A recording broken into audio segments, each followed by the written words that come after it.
ඔයාගේ මනස තමයි මේ ලෝකේ තියෙන පවර්ෆුල්ම කම්පියුටර් එක. හැබැයි ඒක යූසර් මැනුවල් එක ඔයාගේ අතට නම් නෑ. එහෙනම් අද විනිවිදෙන් බලමු මොකද්ද මේ යූසර් මැනුවල් එක කියලා.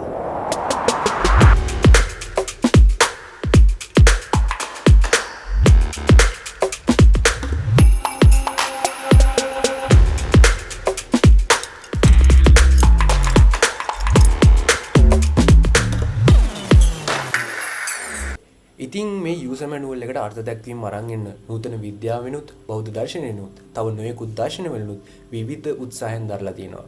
ඉතින් මේ දැකපු අර්ථ දැක්වීම වලින් මගේ හිතට කාවැදුණු හොඳම අර්ථ දැක්වීම අරන් ඇවිල්ලා තියෙන්නේ බෞද්ධ දර්ශනයේ අභිධර්මයේ තුලින්. අදින් පටන් ගන්න මේ වීඩියෝ මාලාවෙන් මම ඔයාලට පැහැදිලි කරලා දෙනවා මේ අභිධර්මයේ ඇතුලේ හැංගිලා තියෙන මිනිසාගේ මනස තුල පවතින යූසර් මැනුවල් එක මොකක්ද කියලා.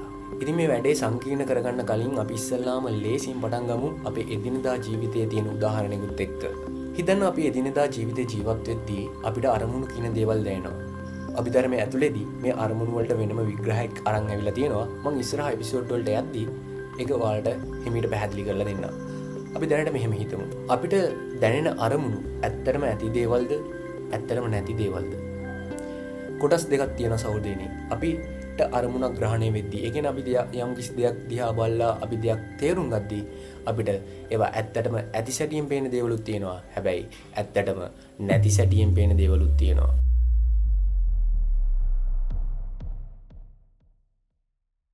මේ ලෝකේ ගොඩක් වෙලාවට තියෙන්නේ ඇත්තටම නැති දේවල්. අභිධර්මයේ ඉස්සරහා කාරණා ගැන පැහැදිලි කරගෙන යද්දී මේක මොකක්ද කියලා ඔබලටම තේරෙයි. අපි සරල උදාහරණයක් ගමු. අඳුරේ ඉන්න කෙනෙක්ට ගිනි පෙල්ලක් අරන් ඒක කරකලා පෙන්නුවොත් එයාට පේන්නේ ගිනි පෙල්ලක්ද නැත්නම් ගිනි වක්‍රයක්ද? ඉතින් සත්‍ය වශයෙන්ම මෙතන තියෙන ගිනි පෙල්ලක්ද ගිනි වක්‍රයක්ද කියලා බලන්න නම් අපිට මේක විභේදනය කරලා පොඩ්ඩක් ඉගෙන ගන්න වෙනවා මොකද්ද මෙතන ඇත්තටම තියෙන්නේ කියලා. ඉතින් අභිධර්මයේ මේකට අරන් ඇවිල්ලා තියෙන අර්ථ දැක්වීම තමයි පරමාර්ථ ධර්මතාවලගේ පිහිටීම අනුව අපිට පේන දෙයක් තමයි මේ ගිනි පෙල්ල කියලා කියන්නේ. ඉතින් මේ ගිනි පෙල්ල උදාහරණයක් ගත්තොත් පරමාර්ථ ධර්මතාවල පිහිටීම අනුව අපිට පේන එක දෙයක් තමයි මේ ගිනි චක්‍රය කියලා කියන්නේ. නැත්තම් ඇත්තට මෙතන තියෙන ගිනි පෙල්ලක් ගිනි චක්‍රයක් නෙමෙයි. ඉතින් ලෝකයා ඇත්තටම තියනවායි කියලා සලකන මේස, පුටු, ගල් කැට, වැලි කැට, මිනිස්සු, සත්තු මේ සියල්ලම පරමාර්ථ ධර්මතාවල පිහිටීම අනුව තමයි අපිට ඒක තියනවා කියන හැඟීම අපේ මනස තුළට යන්නේ. හෝ මොකද්ද මේ පරමාර්ථ ධර්මතාව කියලා කියන්නේ? අපි ඉස්සරහට තේරුම් ගමු මොකද්ද පරමාර්ථ ධර්මතාව කියලා කියන්නේ කියලා. ඊට කලින් අපි දැනගන්න ඕන ප්‍රඥප්ති කියන්නේ මොකද්ද කියලා. සහෘදේනි ප්‍රඥප්ති කියලා කියන්නේ මේ ලෝකයේ ඇතයි කියලා පේන හැබැයි ඇත්තටම නැති දේවල්. හරියට අර ගිනි පෙල්ලේ උදාහරණය වගේ. ඒක ඔයාට ඕනම දෙයකට උපමා කරලා බලන්න පුළුවන්. උදාහරණයක් ගන්න මේසයක්. ලෑලි ටික අයින් කරලා බැලුවොත් එහෙම ඇත්තට මෙතන තියෙන මේසයක්ද? නෑ. ඒ පරමාර්ථ ධර්මතාවල පිහිටීම අනුව තමයි අපේ ඔළුවට යන්නේ මේක මේසයක් කියලා. එතකොට මේ ප්‍රඥප්ති උදාහරණයක් විදිහට මේසයක් අරගෙන අපි විභේදනය කරගෙන ගියොත් එහෙම ඊට පස්සේ ලී ටික අයින් කරනවා. ඒ විදිහට අපි තවදුරටත් මේක විභේදනය කරගෙන ගිහිල්ලා ලී කුඩු තත්වයටත් ඇවිල්ලා ඉන් එහාටත් මේක විභේදනය කරගෙන ගියොත් මොකක් හරි දෙයක් ඉතුරු වෙයිද? ඒ අන්තිමේට ඉතුරු වෙන තවදුරටත් බෙදන්න නොහැකි දෙයට අපි කියනවා පරමාර්ථ ධර්මතා කියලා. බෞද්ධ දර්ශනය තුළදී මේ වගේ පරමාර්ථ ධර්මතා 4ක් ගැන කතා කරනවා. ඉතින් හරියට මේ පරමාර්ථ ධර්මතාත් නූතන විද්‍යාවේ අපි කතා කරන ලෝකයේ දැනුම් මේකක වගේ දෙයක් තමයි. මේ පරමාර්ථ ධර්මතාවලට දිග් බවක්, කෙටි බවක්, වක්‍ර බවක්, ගෝල බවක් මෙන්න මේ වගේ කිසිම දෙයක් නැහැ. මේවා ගල් කැට, වැලි කැට වගේ දේවලුත් නෙමෙයි. මේවා පරමාර්ථ ධර්මතාවන්. ඉතින් මේ පරමාර්ථ ධර්මතාවන් අපිට ප්‍රධාන වශයෙන් කොටස් 4කට විභේදනය කරලා පෙන්න ගන්න පුළුවන්. ඒව තමයි සහෝදරනි රූපය, චිත්තය, චෛතසිකය සහ නිර්වාණය. අභිධර්මයේ අපිට මේ පේන අරමුණු, අපිට මේ පේන චිත්තයන් ප්‍රධාන වශයෙන්ම කොටස් 89කටත් තවත් ආකාරයකින් කොටස් 121කටත් බෙදලා දක්වලා දීලා තියෙනවා. ඉතින් ඒ අපිට දැනෙන හැම දෙයක්ම මේ විදියට විභේදනය කරලා ලස්සනට අභිධර්මය ඇතුලේ අපිට පෙන්වලා දීලා තියෙනවා. අපි ඉස්සරහට කතා කරන කතා මාලා වලින් මේවා කොහොමද 89කටත් 121කටත් බෙදෙන්නේ කියලා සරලව තේරුම් ගමු. එහෙනම් අපි යමු දෙවනි කාරණයට. සහෘදයනි දෙවනි එක තමයි චෛතසික කියලා කියන්නේ. අපිට චිත්තයක්, අරමුණක් තනිවම කවදාවත් පවතින්න බෑ. ඒක හැම වෙලෙම චෛතසික ගුණක් එක්ක එකතු වෙලා තමයි පවතින්නේ.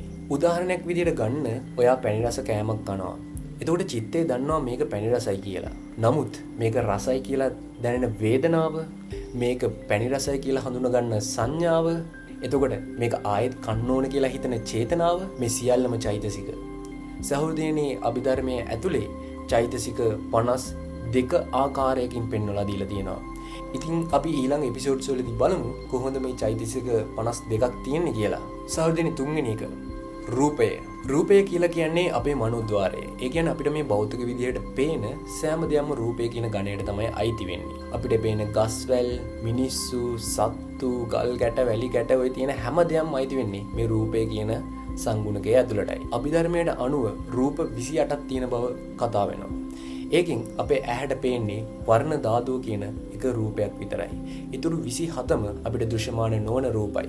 ඒකත් එක්ක මේ කතාව තව ටිකක් ඉස්සරහට අරන් ගියොත් මේ රූප හැදිලා තියෙන්නේ පඨවි, ආපෝ, තේජෝ, වායෝ කියන මහා භූත ධර්මතා 4 ඇසුරින්. ඒකිනුත් සහෘදේනි පඨවි කියලා කියන්නේ තද කර්කශ ස්වභාවයට. ආපෝ කියලා කියන්නේ ගලන ස්වභාවයට. තේජෝ කියලා කියන්නේ උණුසුම් සීතල ස්වභාවයට. වායෝ කියලා කියන්නේ චලනය වන ස්වභාවයට. ඉතින් මේ 4 එකතු වෙලා තමයි මේ ලෝකේ තියෙන හැම දෙයක්ම සැදිලා තියෙන්නේ. ඉතින් පඨවි, ආපෝ, තේජෝ, වායෝ කියන මේ ගුණාංග එක එක percentage වලින් mix වෙලා තමයි මේ ලෝකේ තියෙන හැම දෙයක්ම හැදිලා තියෙන්නේ කියලා අභිධර්මයට අනුව පැහැදිලි කරලා දෙනවා. අපි ඉස්සරහට මේ එපිසෝඩ්ස් වලින් එකින් එක කරුණු ඉගෙනගෙන යද්දී මේවා කොහොමද වෙන්නේ කියලා හරියට අවබෝධයක් ගන්න පුළුවන්. ඉතින් සහෝදරයනි හතරවෙනි එක තමයි ටිකක් තේරුම් ගන්න අමාරුම එක. ඒක තමයි නිර්වාණය. මේක තමයි මෙතන තියෙන ලොකුම වෙනස. චිත්ත, චෛතසික, රූප මේ සියල්ලම සංකත ධර්ම යටතට තමයි වැටෙන්නේ. ඒ කියන්නේ හේතුවක් ඇතුව ඉපදෙන දේවල්. නමුත් නිර්වාණය කියලා කියන්නේ අසංකත ධර්මයක්. ඒකට ඉපදෙන්න හේතුවකුත් නැහැ. ඒ ඉපදෙන්නෙත් නැහැ. ඒ වගේම ඒක නැති වෙන්නෙත් නැහැ. සරලවම කිව්වොත් තණ්හාව, ද්වේෂය, මෝහය කියන තත්වයන් නිවි ගියපුවාම ඇතිවන තත්වයකට තමයි නිර්වාණය කියලා කියන්නේ. මේක මම සරලව කිව්වට මේක ගොඩක් සංකීර්ණ සබ්ජෙක්ට් එකක්. අපි ඉස්සරහට යද්දී මේකේ තියෙන තියරිටිකල් කන්සෙප්ට්ස් ටික අපේ ඔළුවට දාගමු. ඉතින් අද අපි කතා කරා පරමාර්ථ ධර්මතා 4ක් තියෙනවා කියලා. ඒවා චිත්ත, චෛතසික, රූප, නිර්වාණ විදිහට තියෙනවා. ඒකෙන් පළමු තුන හේතුවක් ඇතුව හැදෙනවා කියලත් ඊළඟ අන්තිම එක ටිකක් අමුතුයි හේතුවක් නැතුව ඉපදිනවා කියලත් අපි තේරුම් ගත්තා. ඉතින් මේක තමයි අභිධර්මයේ අත්විවරම. මේ මනසේ තියෙන යූසර් මැනුවල් එක මොකක්ද කියලා අපි ඊළඟ එපිසෝඩ්ස් වලින් කතා කරමු. එතකන් ඔබට සුබ දවසක් වේවා.